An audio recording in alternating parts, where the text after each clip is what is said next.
مجھ پر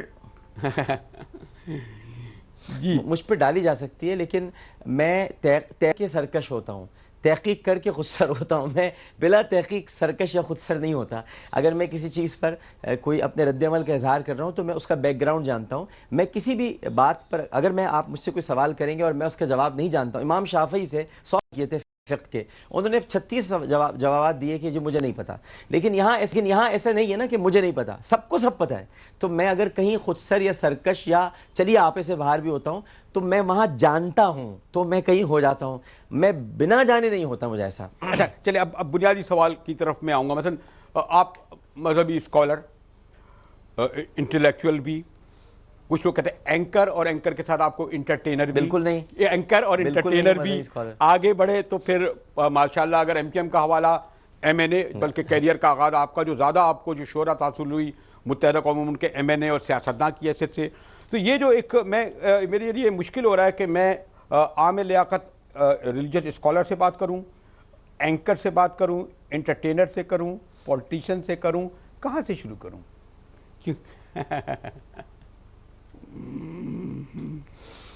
مجاہد صاحب جہاں سے آپ کا جی چاہے. اب اگر مجھے سائیکل چلانی آتی ہے تو اس میں میرا کیا قصور، اگر گاڑی چلانی آتی ہے تو میرا کیا قصور، اگر مجھے کھانا پکانا آتا ہے تو میرا کیا قصور، اگر میرے نانا نے سردار علی صابری صاحب نے مجھے تاریخ اسلام پڑھا دی تھی تو میرا کیا قصور، میں نے اگر میڈیکل کالج میں پڑھا ہے تو میرا کیا قصور، میں اگر سیاست میں چلا گیا تو میرا کیا قصور، ٹی وی پہ آ گیا تو میرا کیا قصور، میں ریٹنگ سب سے زیادہ لیتا ہوں تو میرا کیا قصور. تو جہاں سے آپ شروع کرنا چاہیں شروع کر دیں. اچھا اب اس میں جو بنیادی طور پر ابھی جو خاص طور پر، اور اس میں مجھے بھی تھوڑا سا لگا، یعنی کیوں میں یہ کہوں اس سے ہٹ کر کے میں کہ ایسا لگا کہ جو آپ ابتدا میں جب یہ رمضان کے حوالے سے پروگرام شروع ہوئے تو اس میں تقدیس و تقدس غالب ہوتا تھا، احترام و اہتمام غالب ہوتا تھا.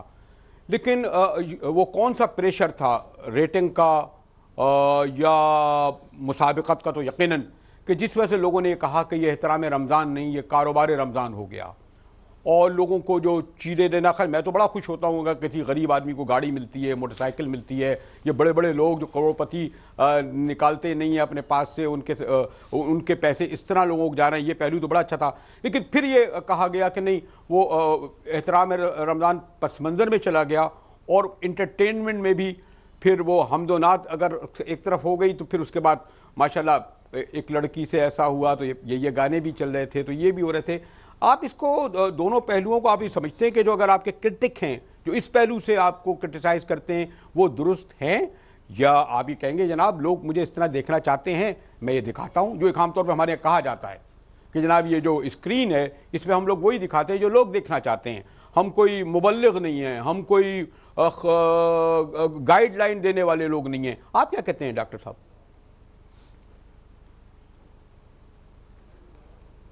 اچھا مجھے بالکل یہ جواب نہیں دوں گا جو آپ نے ارشاد فرمایا ہے کہ عموماً اس کا جواب لوگ یہ دیں گے. میں اصل میں اس پہ تھوڑی سی آپ کو تفصیل میں لے جانا چاہوں گا. پہلی بات تو یہ ہے کہ ہمارا ایک بڑا المیہ ہے پوری قوم کا کہ ہم سوال جب کرتے ہیں نا تو جواب ہمارے پاس خود ہی ذہن میں پہلے سے ہوتا ہے، تو ہم دوسرے کا جواب نہیں سنتے، تو ہم اپنا سوال پر ہی فوکس رکھتے ہیں اور دوسرے کے جواب پر ہم اہمیت ہی نہیں دیتے. میں نے پورے 30 دن تک سمجھانے کی کوشش کی، اور میں آپ کی رہنمائی بھی چاہوں گا تاکہ آپ لوگوں کو سمجھا سکیں. میں 30 دن تک سمجھاتا رہا کہ رمضان نشریات افطار کے بعد ختم ہو جاتی ہے، اس کو رمضان نشریات نہ کہا جائے، پلیز نہ کہا جائے. 7:19 پر رمضان نشریات ختم ہو جاتی ہے، یعنی روزے کے ساتھ افطار کے بعد رمضان نشریات، ناٹ رمضان نشریات ختم ہو جاتی ہے.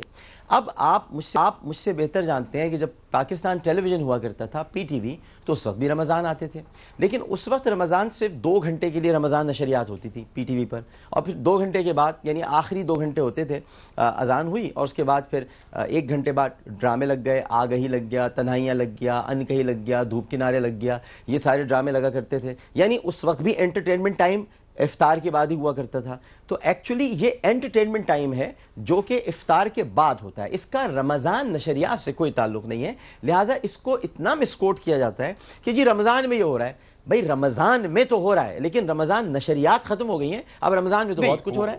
رمضان میں تو پھر ٹی وی پر جو نیوز اینکرز ہیں انہیں بھی یہ خیال کرنا چاہیے کہ وہ رمضان میں حرمت کا تقدس کا خیال کریں اور پھر سیاستدانوں کو آپس میں نہ لڑائیں، غیبتیں نہ کریں، ان کے خلاف باتیں نہ کریں، وہ تراویح پڑھنے کے لیے جائیں 8 بجے کے بعد وہ بھی اپنے چینلز بند کر دیں. سب کو چاہیے کہ تو یہ ایک انٹرٹینمنٹ ٹائم ہے، اور انٹرٹینمنٹ ٹائم میں ہوتا ہے مقابلے بھی ہوتے ہیں، لوگوں کو آپ خوشیاں بھی تقسیم کر رہے ہوتے ہیں، وہاں پر ہنسی مذاق بھی ہوتا ہے، فیملی ٹائم ہوتا ہے، فیملی کے ساتھ جیسے آپ بیٹھے ہوتے ہیں روزہ کھول کر بھی، جیسے ہم سب لوگ گھر میں، ہمیں یاد ہے اچھی طرح ہمارے روزے تک ہمارے گھر میں بھی بڑی اسٹرکٹنس ہوتی تھی، جیسے ہی روزہ کھلتا تھا پھر ہم لوگ سب لوگ آپس میں بات چیت کرتے تھے، نیم پلیسنگ اینیمل کھیل دیا کرتے تھے یا کچھ اور گفتگو کرتے تھے. تو یہ تو ہوتا رہا ہے، اور اب اس کو تھوڑا بڑے کینوس پر دیکھا جاتا ہے. معروف میں مجھے آپ کو بھی لینا پڑتا ہے، مجھے بھی اس مرحلے میں بریک لینا پڑ رہا ہے، لیکن اس سے پہلے میں اگر یہ سوال کروں، اور جو یقیناً میرا سوال اس طرح نہیں ہوگا، لوگ کہتے ہیں نہیں آپ جب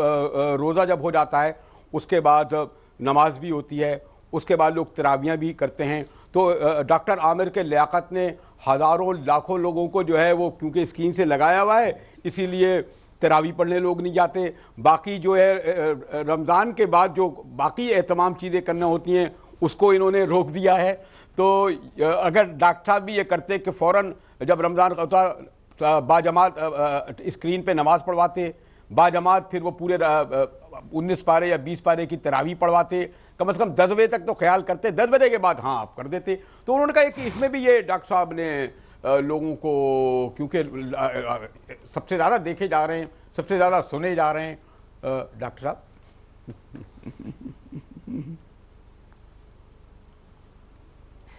سر میں اگر آپ بریک تو نہیں لے رہے نا، جواب دے دوں اس کا میں. چلیں بریک کے بعد لے لیتے ہیں ایک بار جواب زیادہ تفصیل سے. اور میں یہ اس بات کا موقع ڈاکٹر عامر لیاقت صاحب کو دینا چاہتا ہوں کیونکہ ان کا یہ خیال ہے اور ہمارا بھی یہ خیال ہے کہ عام طور پر ہم جو اینکر حضرات سوال بھی خود کر لیتے ہیں، بعد میں جواب بھی پھر ہم اس کا دے دیتے ہیں، لیکن میں اس کا پورا موقع دوں گا کہ ڈاکٹر عامر لیاقت حسین جو جیسے میں نے کہا کہ ٹیلی ویژن میں کے حوالے سے جو اینکرز کے حوالے سے بڑا نام، لیکن اس کے ساتھ بڑا متنازع نام بھی. ملتے ہیں بریک کے بعد.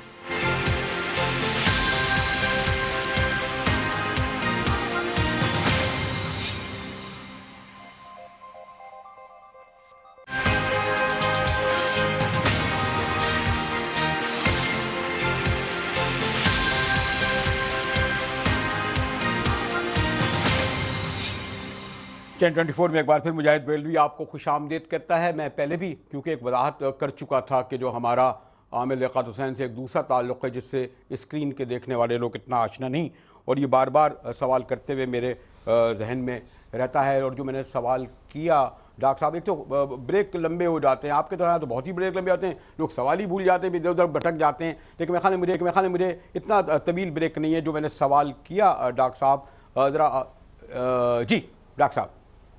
جی میں جواب دیتا ہوں. جی مجاہد صاحب، پہلی بات تو یہ ہے کہ میں ایک انتہائی کمزور، ایک انتہائی، اور اللہ کی مخلوقات میں ظاہر ہے کہ اللہ نے مجھے انسان بنایا ہے، لیکن میں اس کے نزدیک، اپنے رب کے نزدیک ایک مچھر سے بھی زیادہ میری حیثیت نہیں ہے. لہٰذا میری کیا اوقات کہ میں لوگوں کی تراویح چھڑوا دوں، میری کیا اوقات کہ میں لوگوں کی نمازوں پر قدغن لگا دوں یا میں ان کو نمازوں سے رکوا دوں. یہ تراویح پڑھنے والے تو تراویح پڑھیں گے زندگی بھر، یہ میری وجہ سے تو نہیں رکیں گے کہ میں نے، تو اس کا مطلب یہ ہے کہ میں اتنا معاذ اللہ طاقتور ہو گیا ہوں کہ میرے پروگرام کی وجہ سے لوگ تراویح پڑھنے نہیں جا رہے ہیں، اور میں پروگرام بند کر دوں گا تو تراویح لوگ پڑھنا شروع کریں. تو پھر ایک کام کرتے ہیں، ہم ایک کام یہ کرتے ہیں کہ دنیا سے برائی کو ہی ختم کر دیتے ہیں. اگر میں برائی ہوں تو پھر تو سبھی نیک ہو جائیں گے. تو یہی تو پیمانہ ہے کہ اگر آپ ٹیلی ویژن پر پروگرام کوئی چل رہا ہے اور عبادات ہیں تو آپ عبادات کو، میں اپنے پروگرام میں شاید کسی نے سنا نہیں ہوگا، لیکن میں کوئی 5000 مرتبہ تو کہہ چکا ہوں گا کہ جی اب آپ نہیں دیکھیں یہ پروگرامز. جن کو تراویح اپنی پڑھنی ہے وہ تراویح پڑھنے جائیں. ہم اپنے آن ایئر جو ہمارا ٹائم ہے، جو ہمیں کرنا ہے اس ٹائم تک ہم یہ پروگرام کریں گے، باقی سب اپنی عبادات کریں جن کو اپنی عبادات کرنی ہے. تو جو لوگ عبادات کے لیے جاتے ہیں وہ عبادت کرتے ہیں. ایکچولی ہماری جو ٹارگٹ آڈینس ہے وہ خواتین ہیں، لوگوں کو یہ سمجھنا چاہیے. اور ٹارگٹ آڈینس جب خواتین ہیں تو خواتین گھروں میں موجود ہوتی ہیں، اور خواتین سے یہ پوچھا بھی نہیں جاتا رمضان میں کہ ان کا روزہ ہے کہ نہیں ہے. یہ ایک بد اخلاقی ہے کسی عورت سے پوچھنا. آپ سمجھ رہے ہوں گے میں یہ بات کیوں کہہ رہا ہوں. تو یہ یہ نہیں پوچھا جاتا. اسی لیے یہ ٹارگٹ آڈینس خواتین ہے تو وہ یہ پروگرام دیکھتی ہیں, اور اسی لیے وہ ویمن بیسڈ ہوتا ہے, فیمیل بیسڈ ہوتا ہے. اب اس سے اگر تراویح پہ کسی کی فرق پڑ رہا ہے تو وہ کیوں بیٹھا ہوا ہے؟ اس کا مطلب اس کا ایمان کمزور ہے. وہ چھوڑے عامر لیاقت کو اور جائے تراویح پڑھنے کے لیے.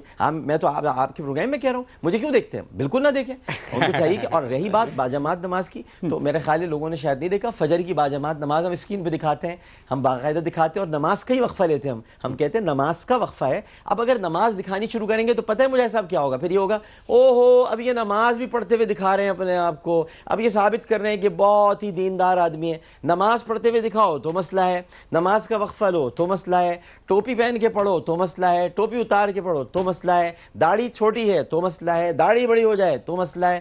تو کیا کریں مجھے صاحب؟ تو اسی لیے اب ان باتوں پر کان دھرنے ہی چھوڑ دیا ہے. اچھا چلیں, یہ ویسے میرا میدان بھی نہیں, لیکن کیونکہ بہت سارے سوال ذہن سے آتے تھے, اور وہ ایک کچھ لوگوں کا یہ بھی خیال تھا کہ عامر لیاقت بہت ایک ایگریسو جو ہے اینکر ہیں, اور بعض وقت ہوا ہم لوگوں سے بھی بڑی بعض وقت غلطیاں ہوتی ہیں, میں کیوں اس سے مبرہ ٹھہراؤں.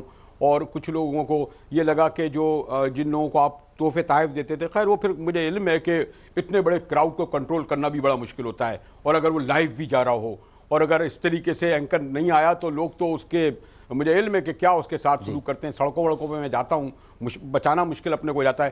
لیکن یہ پہلے اس بار میں اتنا فالو تو نہیں کر سکا, اور مجھے ایسا کوئی نہیں ہے, لیکن لوگوں نے کہا بہت ایگریسو ہیں, اور لوگوں کو یعنی جو ان کے جو آڈینس بیٹھے ہوتے ہیں ان میں ان کے ساتھ بعض وقت اتنے ایگریسو ہو جاتے ہیں کہ لوگ سمجھتے ہیں کہ کہیں وہ ان کی, میں کوئی لفظ استعمال نہیں کر رہا کہ تضحیق کرنے تو نہیں جا رہے.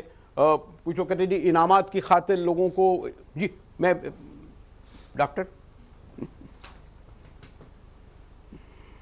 جی میں سمجھ میں جواب دیتا ہوں. اصل میں پہلی بات تو یہ کہ سب سے زیادہ اپنے پروگرام کے ہی مانگے جاتے ہیں, تو اگر میں اتنا ایگریسو ہوں تو کوئی نہ آئے اپنی فیملی کے ساتھ. لوگ وہاں خوش ہونے آتے ہیں, یہ ایگریسو نہیں ہوتے. یہ آپ نے شاید کامیڈی نائٹ وتھ کپل نہیں دیکھا ہے, اس میں اس سے بھی زیادہ مذاق ہوتا ہے کسی کے ساتھ, تو وہ تضحیق نہیں ہوتی ہے. ہم نے مذاق کو تضحیق سمجھ لیا ہے. مذاق کرتے ہیں ہم, مذاق اڑاتے نہیں ہیں. مذاق اڑاتے نیوز چینلز ہیں, ہم مذاق کرتے ہیں سر, ہم کسی کا مذاق اڑاتے نہیں ہیں. آپ کے یہاں آپ کے سارے جتنے نیوز چینلز ہیں وہ سب مذاق اڑاتے ہیں لوگوں کا. وہ مختلف قسم کی ڈمیز بنا کر یا مختلف قسم کے انداز سے مذاق اڑاتے ہیں. وہ ایان علی کو بار بار ٹیٹوز لگا کے دکھا کر یہ نیوز چینلز کرتے ہیں. ہم لوگ تو مذاق کرتے ہیں اور لوگوں کو خوش کرنے کی کوشش کرتے ہیں. اور میں جس شہر میں رہتا ہوں اور جس شہر میں آپ رہتے ہیں, یہاں پر لوگ ہنسنا بھول گئے ہیں. زندگی سہم مسافر کی طرح لگتی ہے, اور یہ کراچی میں مہاجر کی طرح لگتی ہے. تو اسی لیے یہاں پر بڑے دکھ ہیں لوگوں کے پاس, بڑی پریشانیاں ہیں. تو یہاں پر ہم لوگوں کو خوش کرنے کی کوشش کرتے ہیں. اس میں لوگ خود خوش ہوتے ہیں, ان کو مزہ آتا ہے. اگر مزہ نہ آئے تو دیکھیں, لوگ کیوں دیکھیں, تو ریٹنگز کیوں آئیں, لوگ کیوں آئیں. پاسز کے لیے لائن لگی ہوئی ہوتی ہے. آپ کو اگر میں اپنا ڈیٹا دکھاؤں تو کوئی 4.5 لاکھ پاسز کے لیے ریکویسٹ ہیں. اب آپ مجھے بتائیں یہ پھر کون لوگ ہیں اگر انہیں تضحیق محسوس ہو رہی ہے؟ تو یہ بھی تو ایک ڈیٹا ہے نا, تو اس کو بھی تو دیکھنا چاہیے.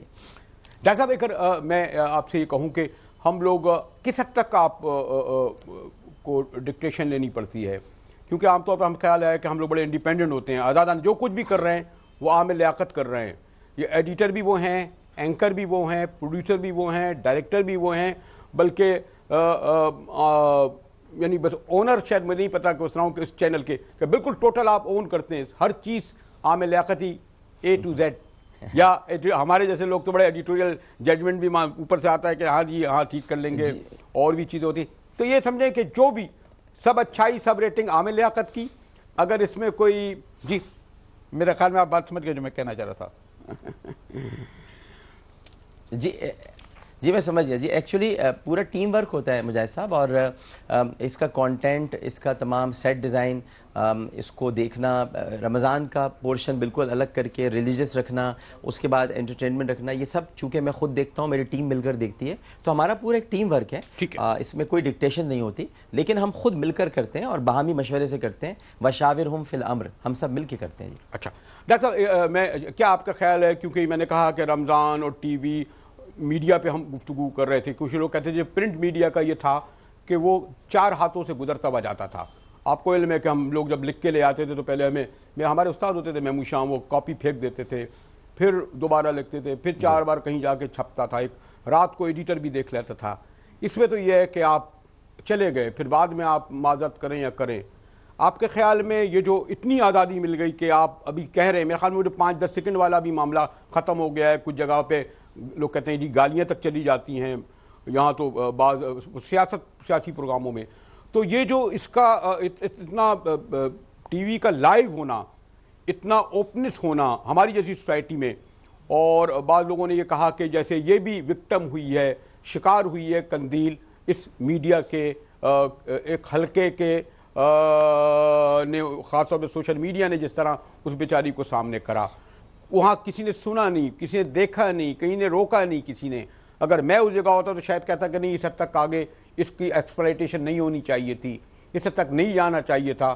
آج افسوس کر رہے ہیں. جیسے میں ایک چلیں یہ فوری مثال تھی اس لیے میں نے دے دی، اسی لیے میں پوچھ رہا ہوں ڈاکٹر صاحب کے بہرحال کوئی نہ کوئی تو ڈاکٹر عامر کو اور مجاہد ریلوی کو کہے نہیں یہاں تک آپ درست ہیں، یہاں تک نہیں ہیں. لیکن ہم کہیں گے کہ عامر لیاقت کو کہنے والا کون ہے؟ چلیں میں تو ایک بہت میری ریٹنگ کا نہیں آدمی. آپ درست جی آپ درست کہہ رہے ہیں، آپ درست بات ہے. نہیں آپ بالکل درست کہہ رہے ہیں. ایک حد ہونی چاہیے، اور یہ لائیو پروگرامز کا تو میں آپ کے ساتھ مکمل اتفاق کرتا ہوں کہ لائیو پروگرام کی جگہ ایز لائیو ہونے چاہیے تاکہ تھوڑا بہت اس میں سینسرشپ رہے. اور ابھی ہم نے جب انعام گھر شروع کیا تھا، یعنی رمضان سے پہلے جو کہ ہم نے دوبارہ نیا سیزن شروع کیا تھا، تو ہم ریکارڈڈ پہ گئے تھے، ایز لائیو گئے تھے، اور ہم نے پھر ایڈیٹنگ وغیرہ کی تھی، کیونکہ لائیو میں بسا اوقات بہت ساری چیزیں ہو جاتی ہیں. تو لائیو صرف میں ایک طالب علم ہوں، تو لائیو صرف ایک ایسی نیوز کوریج ہونی چاہیے کہ جو کوئی ایونٹ ہو رہا ہے، کوئی سیاسی اجتماع ہو رہا ہے، کوئی جلسہ ہو رہا ہے، ادھر بھی یہ خیال کرتے ہوئے کہ رپورٹر زیادہ گفتگو کرے، اور اگر کوئی سیاستدان تقریر کر رہا ہے تو اس وقت بیچ میں وہ آ جائے اور اپنی رپورٹنگ شروع کر دے، تاکہ اس تقریر کے بھی کچھ پہلوؤں کو سامنے رکھ کر کوئی غلط نتائج اخذ نہ کیے جائیں. اور اسی طرح انٹرٹینمنٹ میں بھی ہونا چاہیے. تو میں آپ سے اتفاق کرتا ہوں کہ لائیو کو ہمیں اب کم سے کم کرنا چاہیے. نہیں، اور اس کا دیکھیں نا میں ڈاکٹر صاحب، آپ پورا میڈیا مثلا وہ یہ دعویٰ کرتا ہے کہ جناب دیکھیں خاص طور پہ ہم نے بڑا ہیومن رائٹس اور وومن رائٹس، اور پتہ نہیں ہم نے پولیس ہم سے ڈرتی ہے، حکمراں ہم سے ڈرتے ہیں، سوسائٹی پہ بس انداز ہوتے ہیں. لیکن میرا خیال ہے کہ حالیہ برسوں میں اس کے باوجود کہ ہم سب تھے، لوگ کہتے ہیں نہیں وہ حصہ بنے، چھاپے کے پروگرام دکھاتے ہیں یا دیگر دکھاتے ہیں، تو ڈاکٹر صاحب کہتے ہیں جناب ہم نے جو کچھ ہم نے کیا اس کے سبب اس طرح کے جو غیرت کے نام پر قتل بڑھ رہے ہیں، کم نہیں ہوئے، عورتوں کو تیزاب پڑنے کے واقعات کم نہیں ہوئے، بڑھے. یہ ہمارے یعنی کہ یہ جو اس میں رول ہے میڈیا کا، یہ جو زیادہ خواتین کے ساتھ تشدد ہو رہا ہے، زیادہ خواتین کے ساتھ تذلیل ہو رہی ہے. ڈاکٹر صاحب جی ہمارے، میں آپ سے 1% بھی اختلاف نہیں کر سکتا. یہ بڑے ہیں اور یہ ہماری ہی وجہ سے بڑھے ہیں، کیونکہ یہ جو ہم نے چھاپہ مار کارروائیاں کی، ہم پولیس بن کے گھس جاتے ہیں، ہم بدتمیزی کرتے ہیں. بھئی ٹھیک ہے، آپ کا کام ہے، آپ کو کوئی بات پتہ چلی ہے، آپ متعلقہ ادارے کو اطلاع دیں، اور یہ ان کا کام ہے. آپ نے برائی کی نشاندہی کر دی، بس یہاں تک کافی ہے. لیکن ہم نے اتنا ایکسپلائٹ کیا ہے چیزوں کو، اتنا بڑا چڑھا کے پیش کیا ہے کہ آج اگر قندیل بلوچ کا قتل ہوا ہے تو اس کا ذمہ دار 90% میڈیا ہے. اور اس طرح اور بھی جتنے قتل ہوتے ہیں اور جو واقعات ہو جاتے ہیں، کیونکہ ہم نے، آپ نے صحیح فرمایا کہ کوئی اور اگر سمجھدار، اور سمجھدار سے مراد یہ ہے کہ جو باریک بینی کے ساتھ چیزوں کو دیکھتا ہو، حکمت کے ساتھ، مصلحت کے ساتھ، تو وہ ایک حد تک جانے دیتا، ایک حد تک وہ کچھ ویڈیوز یا کچھ چیزوں کو جانے دیتا. اس حد تک بات نہ بنتی، اس کو کھیلا گیا اس پورے واقعے کو لے کر. اور آج ہم پہلے ہم اس عورت کو شیطان کہتے تھے، ابلیس کہتے تھے، اب ہم کہہ رہے ہیں کہ یہ زیادتی ہو گئی. ہم خود نہیں پتا کہ ہمیں کس سمت ہے، اب تک نہ ہوا تھا. ایک عمر سے ہم لوگ دو راہے پہ کھڑے ہیں، تو ہمیں خود نہیں پتا کہ ہم کیا کر رہے ہیں. ہم کسی کو برا کہتے ہیں، پھر جب وہ مر جاتا ہے تو ہم #RIP اور یہ سب چلانا شروع کر دیتے ہیں. لیکن اس کی زندگی میں اس کو بہت گالیاں ہم دیتے ہیں. عبدالستار عیدی صاحب کی مثال آپ کے سامنے موجود ہے. زندگی میں تو کسی نے ان کو کچھ نہیں کہا، لیکن ان کے مرنے کے بعد کس طرح سے گفتگو کی گئی ہے اور کیا باتیں کی گئی ہیں. مجھے تو شرم آتی ہے بیان کرتے ہوئے بھی کہ جو شخص اپنی آنکھیں بھی اس دنیا کو دے کے چلا گیا، اس کے لیے بھی آپ کیا کہہ رہے ہیں. تو یہ تو آپ بلکہ میں نے تو خاص طور پہ توجہ دلائی کہ بلکہ ڈاکٹر صاحب وہاں لوگوں نے محسوس کیا کہ ہمارے مذہبی رہنماؤں نے ایون تعزیتی بیان نہیں دیے، شرکت نہیں کی تدفین میں، ان کے بعد میں بھی نہیں کرا. خیر اس پر گفتگو، لیکن کیوں نہ میں ڈاکٹر صاحب بہت دکھ ہوا ہے مجھے، بہت دکھ ہوا ہے اس کا، مجھے بہت دکھ ہوا ہے.